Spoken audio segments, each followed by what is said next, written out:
Welcome to Real Estate Success DFW, the podcast where top producing agents from Dallas-Fort Worth come together to share their stories and strategies behind their success. I'm Shaune Corbett, your host, and with over 300 million sold in the local real estate market and the honor of being best at the multiple times, I know what it takes to make it in this market. Each episode, we're going to dive into the world of real estate, learning from the very best in the industry. If you're ready to level up your game, you're in the right place. Let's get started. Hey everyone, Shaune Corbett here. We have a special guest, Michelle Appling. She has joined us. She's a KW agent, had a great successful career so far, and has some specific spaces I think some of you will relate to. One in particular is the senior living space. That's one of her passions and where she spent, I think, even prior to real estate, if I remember reading your background. I've already been reading notes on you. And she's also works with people that are going through divorce, is certainly another space that she's at the cutting edge of it. I know it's a challenge to kind of break in and have continuity there because it's fractured relationships, right? I mean, we got to get matched up either with a real estate attorney or be in kind of the right space and have connections there. So how are you, Michelle? Great. Thanks for having me today. Well, very good. Thanks for coming on. I really appreciate you doing this with me. So first thing I always like to talk about how long you've been in real estate. 8.5 years now. Okay. 8.5 years. And I do remember you coming from the senior living space. What did that look like? Sure. So I spent 10 years in the senior living space. I was in sales for the nation's largest elder care referral service, A Place for Mom. And so when I transitioned into real estate in 2016, that was really one of the reasons I got into real estate. I could help people find a great place for their parent all day long, but I didn't have someone that could help them get out of their house, that had the resources to work with their antiques and their collectibles and help them space plan and pack and move and liquidate everything that was left. So over the years, I've built a really solid team with a collectibles advisor, a move concierge, and a estate liquidation specialist, where we handle everything for them from start to finish. So my company in that space is called Silvergate, and we are a start to finish turnkey concierge senior real estate company. Okay. Is that Kathy Lee Gifford? Was that A Place for Mom? Was that her that did that? Joan London. Yeah. I met her one time on the top producer trip too, years and years ago, probably about 14 years ago now. Well, they're kind of in not that same space, but they're kind of that same time period. It's funny that's who I was thinking. I was like, I remember seeing advertisements for that program. Right. It solves one problem, but we do have a lot of other problems that we have to resolve. And I guess I wouldn't have even thought of that up front. In our space in real estate, we have older people that they've lived in their home for 20, 30 years. There hasn't been any updating. And now it's time to liquidate and make that transition. Now, I'm actually on that side of it. Not so much a lot of the things you're doing. You have a lot of whole concierge stuff going on, right? So we're going to facilitate. I got somebody who can help with that. I've got somebody who can help with liquidating, not just beyond just an estate sell, but we're going to really, I remember you and I talked prior, you're talking about there are things in homes that I'll step back a little bit. I don't even care if someone robs me because I don't have anything valuable in my house, right? We've gotten to this point, right? We have so much cheap stuff that works and functional. Our TVs, right. 75 inches, $500. Okay. Right. I'll live. You can steal it and I can go buy another one. Right. But we don't have a lot of good collectible things, a lot of us now. So it's not even a big deal so much if we get robbed. But there are elements of people that have been around and they hold on to certain things that do have beyond sentimental value. They have real value. Maybe they are 100 years old. Maybe they are made of a precious metal that you can't just replace. And you have someone that can evaluate those things. Yes. And you bring up a good point because I find that many times they think that a lot of their stuff is worth money. China, crystal, the China cabinet, those types of things aren't, which is because our younger people and the people that are buying now don't live the same way. There's no market. That our parents did. Correct. There's no market. Well, it's your basic law of supply and demand, right? We have a lot of supply right now because our baby boomers are moving, they're downsizing. We don't have a lot of demand.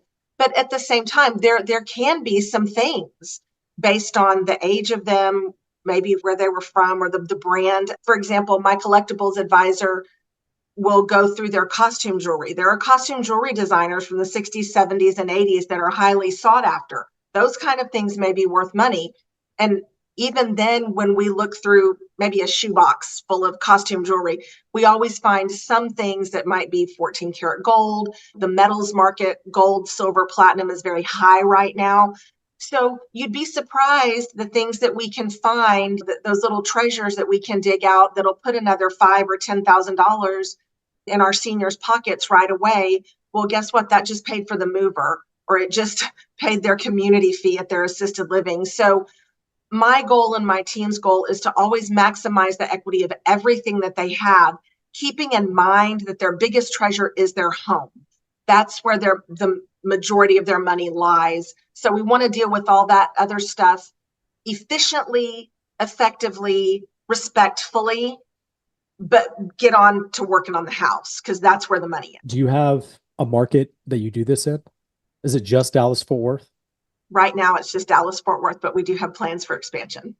Okay. And it's Silvergate is your brand that you're Yes. using to operate and facilitate this using your network of contractors that can handle these things. Yes. It sounds like primarily you may be working with people that may not have a lot of liquidity. This is a way for them to make this transition. Sometimes it really depends. I will say that probably 75 to 80% of the time, the house is their largest asset. They don't have a ton of cash in the bank. They probably spent down a lot of their assets in the way of IRAs, investments, that kind of thing, because everybody wants to stay at home, right? That's what everybody says. I want to stay in my home. And that is wonderful if you can. But what I have found over my almost 20 years in working with seniors is that they usually stay in their home too long from a physical standpoint and the help and the care that they need, but also from the house standpoint, there's a lot of deferred maintenance. It needs to be updated. And so it's not worth as much money as they thought it would be because of everything that needs to be done to the house. Yeah, I'm heavy in that space Mm-hmm. specifically. I've flipped over 100 houses here in Dallas Fort Worth, and I've Wow. and I've taken that knowledge, and now I've actually started doing kind of the space you're in, but I can do it anywhere in the US. They Right. have to have some money though. And the Yeah. money I need is I'm going to say your house is worth 300 as is, but if we put $60,000 into it, I can make it 400. So now you're 60, Exactly. That I'll is the make you exact same 40. thing. Yeah. Yeah. That's And exactly what we're doing because um it makes more sense if they can, for them to be able to do that rather than sell to an investor. And not that investors don't have their place, and I work with some great ones, but if they can save that equity that they're going to give away to an investor, if they have the time to wait for the house to be updated and then sold, then I always think that's the best way to go because they can definitely put more money in their pocket. yeah, most are not making, besides Social Security, they have no way to make income. Right. And it's, if they have the cash available, this is kind of your last opportunity that we can take your investment and turn it into something better. And even if they don't have the cash available, my team and we have a cost advance program, and it's a case by case basis, but we'll advance the money for the rehab and get paid at closing. Yeah, incredible. It's a very good opportunity. And there are businesses that do that, like Yes, Curbio and yes, things like that. Yeah. absolutely. But offering that that's powerful. You're definitely several steps ahead on what you have set up here. And it can be duplicated. You know, Absolutely. there's Absolutely. nothing particularly special that can't be done other places, that just people don't have the vision to see Right. that here's your gaps. Here's how we're going to, because they don't think about any of these things. You Right. mentioned someone's in their home and they want to, I mean, we'd probably all want to die in the most comfortable place we can. Right. And then you build the house around you to function for you only. And there are a Right. lot of things that don't get taken care of. Mm-hmm. And then you have to make that transition out of the home because it's just becoming dangerous and you Well, I don't have a think too, replacement. right. And I'm sorry, I didn't mean to interrupt you, but I think too, people want to stay in their home because that's what they know. when you talk to someone that's 70 or 80 years old and talk about a retirement community, in their mind, they're thinking a nursing home that they put their parent in the 80s. If you go out and tour an independent living or an assisted living, they're super nice. Yeah. They're very comfortable. And I find that when folks move in and they acclimate, they say, man, I should have done this sooner, because now they have people to eat their meals with. They have people to socialize with. There's someone that's coming and cleaning their apartment once a week. If their light bulb goes out, they call the front desk and they say, hey, my light bulb's out. That sounds awesome. And so I think it's really just a lot of education around what is out there now, what's available. The other thing that I talk a lot about is how do you pay for it? Because you mentioned earlier, most people, their income is their Social Security, whatever they're getting out of the house. Some people have a long-term care policy. There's a veterans benefit called VA aid and attendance that most people do not know about, and they don't know how to work with it, that will help a veteran or their widower pay for the cost of care, and it's a lifetime benefit. So when I can go in and help them look at their overall financial picture and work with their financial advisor, CPA, or whatever, because I don't know everything, but I do know enough to know when we need to do certain things to create eligibility for that aid and attendance benefit or whatever, I can really help them find all that money under the proverbial couch cushion, so to speak, that will pay for care and make their money last long enough to be in a private pay community. Sure. That's the value of being in your space, right? We don't have to have the answers, but we know where to go to. Absolutely. Absolutely. No. I mean, any type in our real estate space, right? Even the simplest, obvious inspectors, contractors, people like that, or title or anything like that. We have a place we know where we can go to in order to solve whatever real estate problem that we have. And these are just additional real estate problems specifically targeted towards these older people that have to go through these challenges. Absolutely. A place called home, is that what it was called? A place for mom. A place for mom, that's right. Is that like a network of long-term, I say can't call it long-term. Is it over 55? Is it senior citizen? What facility is it? So it's not a facility, it's a referral service. So That's they what it is. contract with communities, independent living, assisted memory care, residential care homes. And there are you will find lots of local mom and pop referral services. And because of my experience, Silvergate has a senior living placement piece to it.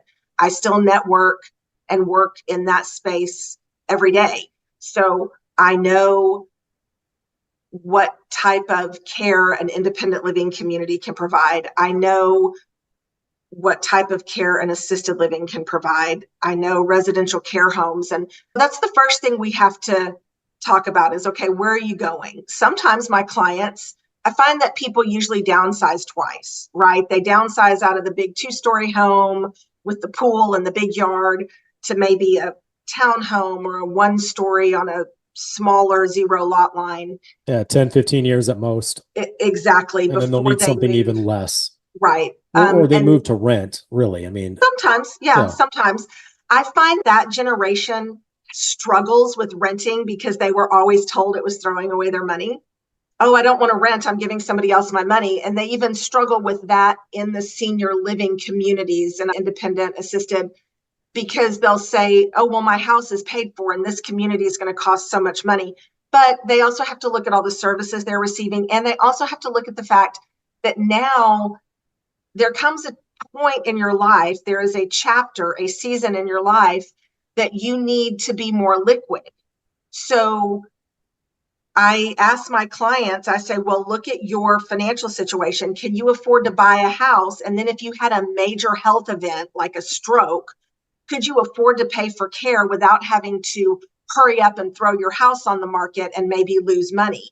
If the answer is yes, then great. If the answer is no, then maybe it is time to rent in a community where all your bills are paid and your meals are taken care of. And the only thing you're really responsible for is expanded cable and a phone. That's good. I have a good friend of my wife. She's retired from teaching.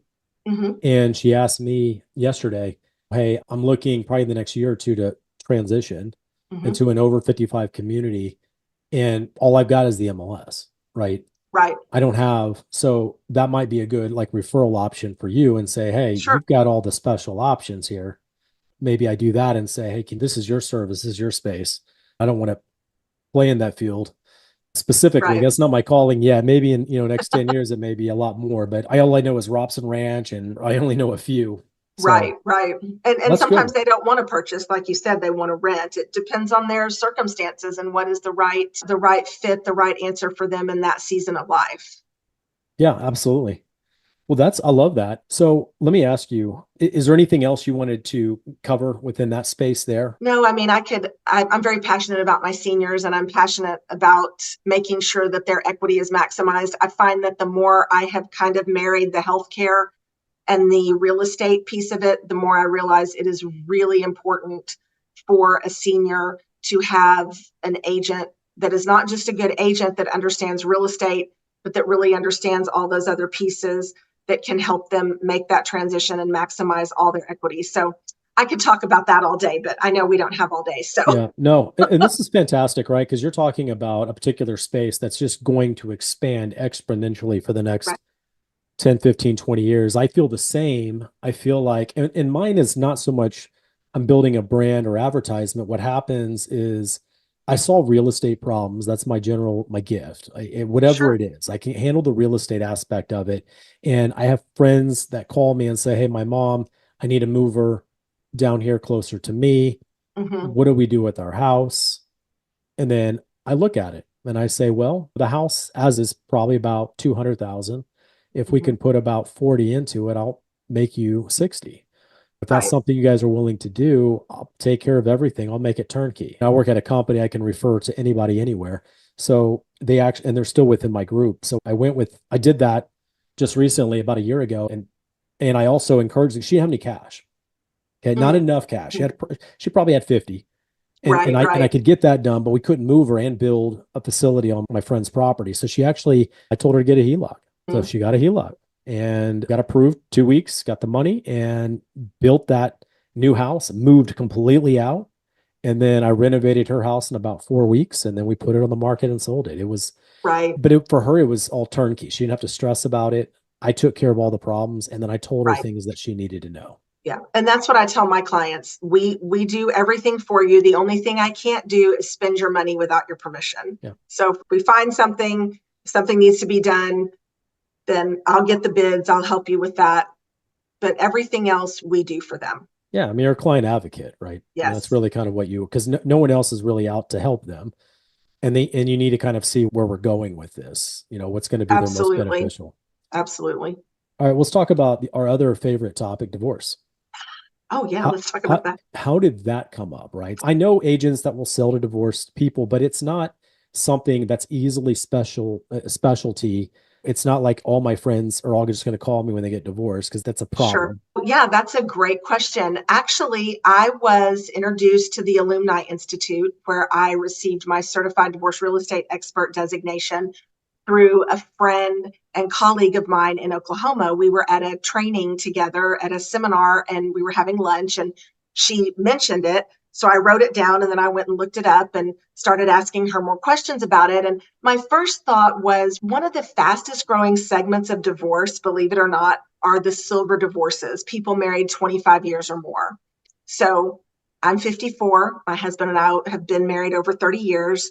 So you're talking about women, people my age. Okay. And I thought, oh, well, I'm good at working with people in crisis. My older people, the daughter feels guilty for moving mom. Mom is sad. I'm good. I'm good at life transitions. So I made application to the Alumni Institute. It was a very rigorous program. They only take about 12% of their applicants.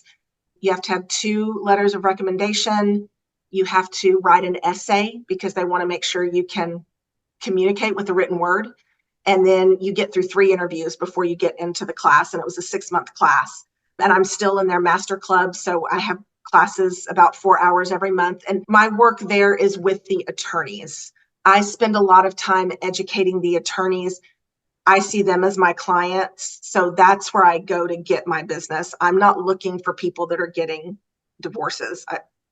that's a little Yeah, I've heard this predatory, before. you Real, know. if you want to get into that space, you need to develop a relationship with divorce attorneys because Exactly. we need to get And third party, we need to get neutral. Neither one of you can know the agent, and it just right, makes it a whole lot easier. And you right. handle the real estate part, I'll handle the other stuff. Right. And that's the whole point of the Alumni Institute is training us to be that third party neutral, training us to learn to communicate with the attorneys.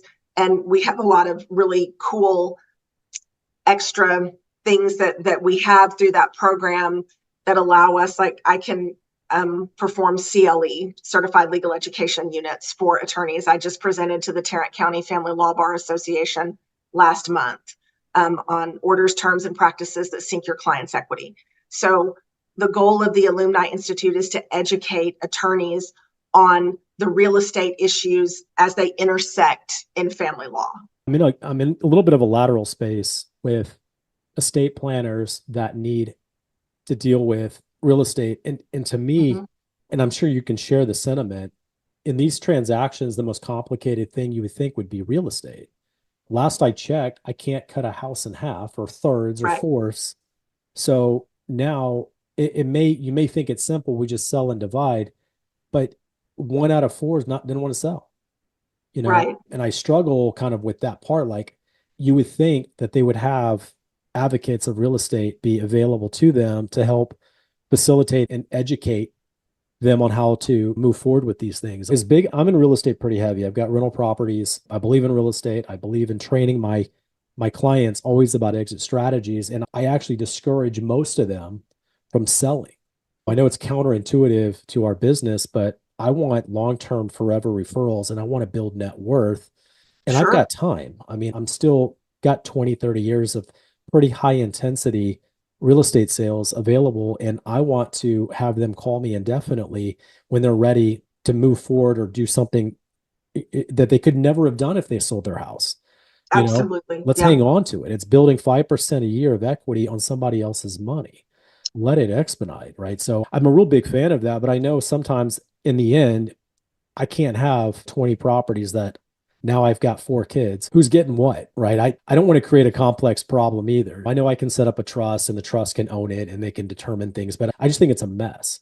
So I usually at some point I'm going to divest anyway. So I'm going around this really complicated. well, I But mean, you and I that's are in similar interesting. space there. Yeah, I mean, that's interesting. My husband's been in wealth management for 40 years. And so we have the same thing. Our kids are grown. We're putting together our trust and looking at how that'll be managed with our rental properties. But you can always just give your kids an income. You don't have to give them the asset. And Stacy's my wife, her dad will not let go of his house no matter what. Like he won't even let us sell it, nothing. It has to Yeah. stay in the family forever. And I'm like, your house ain't that special. Well, and It's right, brick and stick. I mean, come on. that's, It's not. yeah, I mean, but that's the challenge of working with older people that are emotionally attached. It's Yeah. the challenge of working with divorcing couples. Somebody wants to keep the house, but they don't have enough income to refi and buy the other one out of the equity. It's an incredibly emotionally charged transaction. You have two people on the same side of the transaction, but they oppose one another. They can't agree that the sky is blue. So how are you going to get them to agree on what price to put on the house, which again is where my certification and all my training comes in, because I train and help the lawyers understand how to write me into the decree where I am written in to sell the house so that it's a court-led process and not a client-led process. And that's where you have to get to in those types of things. Yeah. Yeah. And you could be pretty objective then. There's nothing Right. personal, right? We're just going to tell you the Absolutely. facts. I don't have to sell you anything. I'm Yeah. here to, I don't get paid if I don't sell and Right. you don't, and you can't hire someone else. So let's work together and get this thing done. What do you Right. think your Yeah, percentage exactly. of referral based business versus do you do much cold based business? None. I mean, all my business is referral based pretty much. I mean, I would say right now, about 80% of my business is seniors that are downsizing, and 15% is coming from divorce attorneys, and then 5% of friends or family or somebody else. So someone calls you off realtor.com and they Mm-hmm. say, "Hey, I want to go buy a house out here." Would you take the call or refer it out? It depends. Like I actually got one of those off of Zillow a couple months ago. I closed it in September, which made me laugh because I never get that kind of stuff. They were buying a $750,000 house, so I helped them personally. Okay. It depends on geographically where they're looking. I live in the mid cities. I'm in Colleyville, close to the airport. So if they need to be in Salina, then I'm probably not the right person for them. I'd refer that out for sure. And Okay. here close by, depending on the price point, I would sometimes I refer, sometimes I do it myself. And it just depends on my workload and what I have going on at the time. So I think we have a pretty big disparagement between agents that are selling and ones that don't. I think Hmm. there's a pretty substantial. Most of the agents in my groups and my teams don't sell more than 2 or 3 a year. I mean, it's not even livable. Right. Unfortunately, I think you and I are kind of floating more at the top and we got plenty of referrals. So we work those opportunities. What do you think, as a general advice, you might give to agents that just are not breaking through to get to that 1%? What does your daily schedule look like? How do people know you're in real estate? How much time are you spending prospecting? I have found, of course, I was in heavy sales before I got in real estate. Most people have no sales experience when they get in real estate. And the funny thing about real estate is it's the only sales job that people think isn't a sales job. Sure. It is sales. And I think that's where I was fortunate in that I came from a fully commissioned sales job into a fully commissioned sales job. What does your daily schedule look like? Are you afraid to get on the phone? If you're not willing to pick up the phone or knock doors, or I do technology and all that kind of stuff too. I have somebody that does it for me because I'm not really good at it. When I have an Instagram and I have a Facebook page, but you have to talk to people. And if you're not willing to talk to people and pick up the phone and find people that need to buy and sell, you won't be successful. That's just the Yeah. bottom line. I'd say even more than that, I don't negotiate by text or email. I want to talk. No. You Yeah. know, Pick up I the phone appreciate and that. call Yeah. me. Yeah. It is very frustrating that they'll counter back to me and there's counter terms that need conversation, right? Absolutely.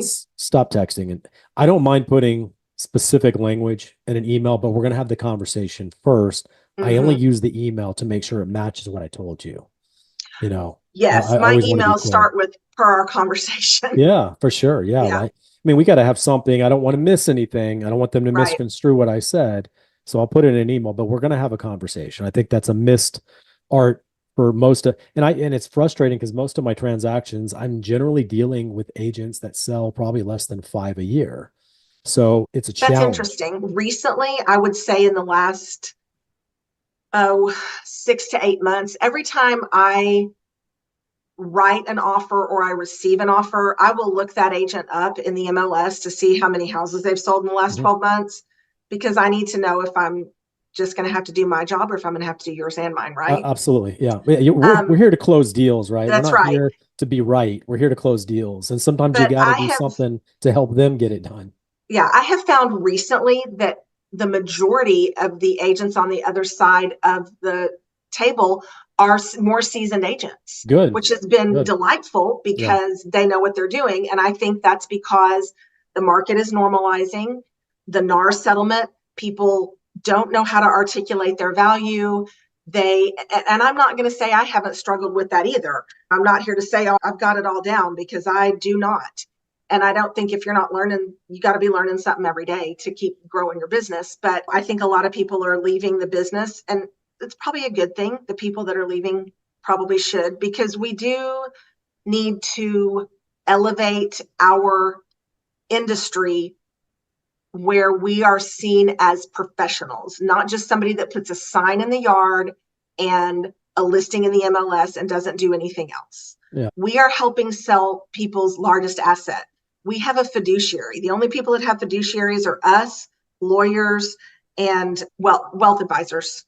And people don't understand those things. And so they just hire the first person that mails them a postcard. Nothing wrong with mailing postcards. Nothing wrong with farming. You have to know your stuff and you have to be able to articulate it. Yeah. Or even if they had someone to go to, not, and again, we're not here to pick on other brokerages, but there are a lot of the flat fee brokerages came up and they might sell 10 or 12 a year, but there isn't any support. Right. So when they start running into earnest money contractual issues and things like that, they don't know how to respond or deal with it. And they don't have Absolutely. anyone to call and resolve. So I got to give it from my side. and tell them how Right. we have to do this in order to make this Right. work. And they don't have anyone to push back on me. Hmm. So we'll get it done my way. Absolutely. Well, and I think discount brokers, flat fee brokers, I tell my clients all the time when they say, well, we're talking to this person, or will you reduce your fee? And not that I have never negotiated, because sometimes I do, not very often. But when I go into a listing appointment, I have a list of everything I'm going to do to get their home sold. And so when they ask me for a discount, I'll say, we can certainly discuss that. But if you want a discounted fee, you're going to get discounted services. So which of these things on my list do you want me to take off? And Yeah. then that, I always tell people when they're looking at discount agents, pay peanuts, get monkeys. That's just the bottom line. I love it. I love it. Well, and COVID knocked out a bunch of people too. I think Yes. that's one positive, right? There's not very many positives from COVID, but we got down to the point where people, the ones that are left should be living on it and they need to work like Yes. they are. Yes. Man, awesome interview, Michelle. We'll do another one again. I think there's a lot of good value here, a lot of really good synergy that we have. How do we find you? You can find me at 817-247-8573 because I do answer my phone. So you can always call me. I am with the One West group of Keller Williams. So you can find me at my email, mappling@kw.com. And you can find me at silvergateseniorrealty.com. I love all that. I love the fact that you answer your phone. I do too. And we went through that during COVID too. Listing agents, none of them would answer their phones. People would call me and I'd return their call. And the first thing the agent would say is, thanks so much for calling Oh, yeah. me back. And I'm like, it's my job. It's Yeah. my I mean, job. I list houses. I'm on the listing side. So I know how they feel. And I didn't do multiple offers. I did a lot of things to make it easier Right. for buyer agents. It's not that I didn't get multiple offers. I just don't want to quadruple everybody's stress and pain.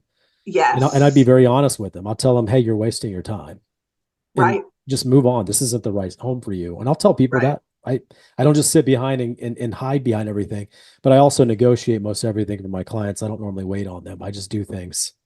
Right. I'm very, very Right. Yeah, fast. I get it. All right. Well, awesome, Michelle. Well, it was great. We'll do it again. We'll have a recording of this. We'll come to you and then you'll be able to share it with your clients. And there's some really good clips in here talking about your Silvergate program and some of the things that you do there. That's a really good audience that you can focus working with. Absolutely. Well, thank you so much. I appreciate the invitation. And it was great talking to you today. All right. Thank you.